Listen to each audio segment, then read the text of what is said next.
Section 6.8 is all about transformations again, our favorite topic, one that we've discussed every unit so far this year. So let's do a little bit of review again about transformations. Let's say I wanted to transform the simple polynomial f of x equals x to the third power. If we recall, its graph looks something like this.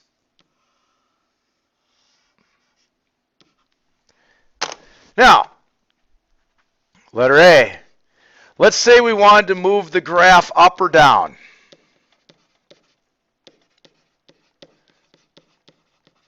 If you recall, all we do is take f of x, and we take x to the third, and to go up or down, we add a number outside the parentheses. We'll call it k.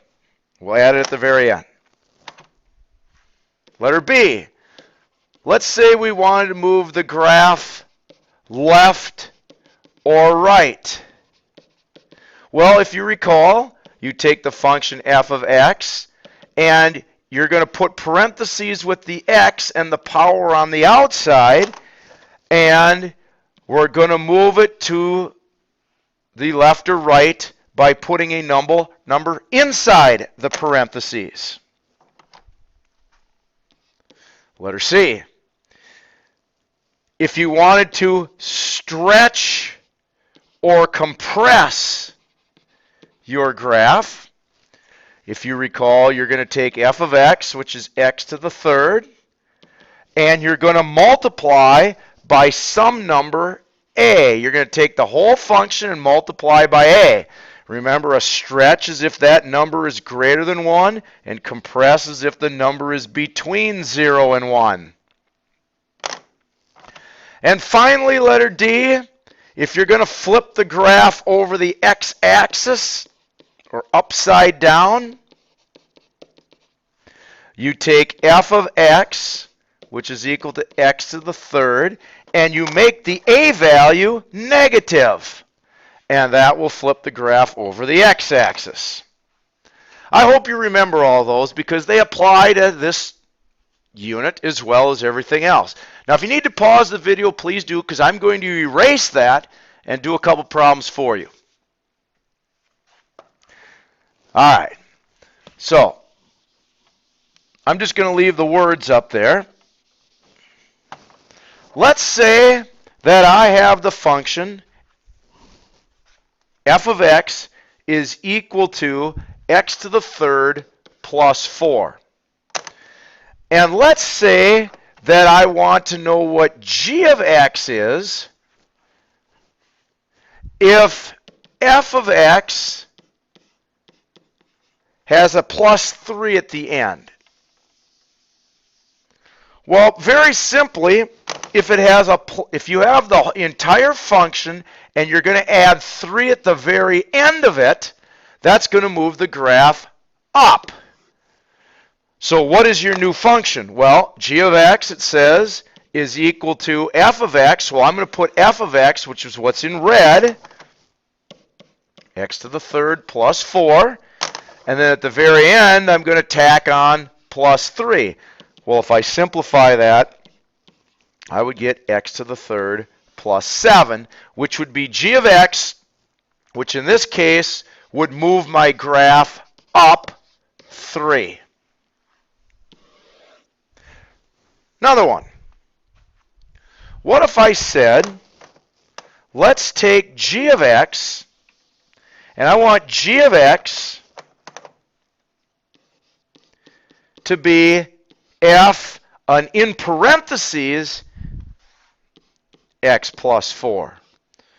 Well, so now, since the plus 4 is in the parentheses, that's actually going to move the graph to the left 4.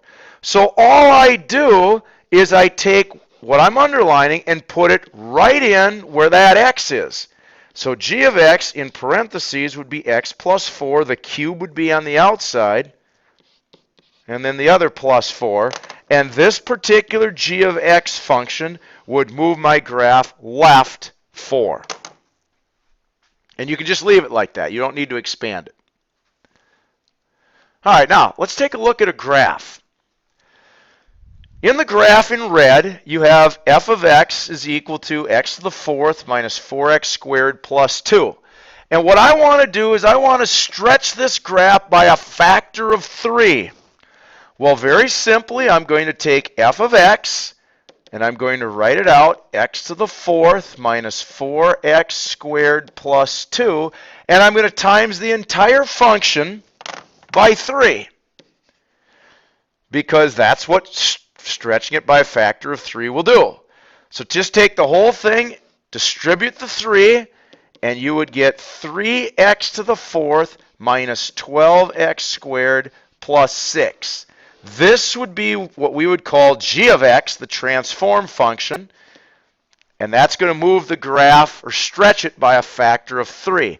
Now, what's that going to do to the graph? Well, basically what it's going to do, and I'm going to diagram this in blue, since I wrote the words in blue, it's going to take your turning points, the 3 turning points, which are at -1, these 2 turning points, and you're basically going to stretch them by a factor of 3, which now they're at -1. Stretching them by a factor of 3 would put them down here at -3. It's not going to change the x value, but it'll change the y value. This turning point right here is at 1. Well, if I stretch it by a factor of 3, now it's going to go 1 times 3. It'll be up at 3. And now your graph is going to get much more narrower. If I can draw this accurately, it's going to get a lot skinnier. It'll actually almost be inside the red one. And that's what stretching by a factor of 3 does. On a polynomial, stretching by a factor of 3, basically the turning points are multiplied by that particular number, by, in this case, 3.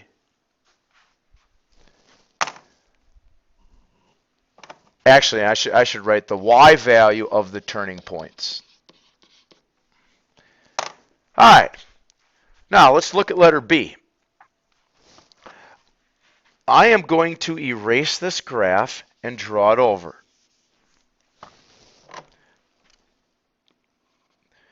All right. The original graph looks something like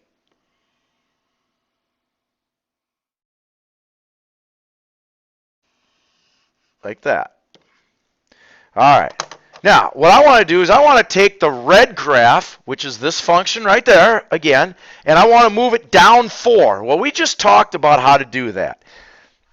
Basically, you write out f of x, x to the fourth minus 4x squared plus 2, and I'm going to, at the very end, put a minus 4 at the end, which all you do is combine your like terms, and you get x to the fourth minus 4x squared minus 2, which would be g of x, and our transform function, which will move this down 4. So, obviously, all I'm going to do is take my turning points and move it down. All my turning points are going to move down 4.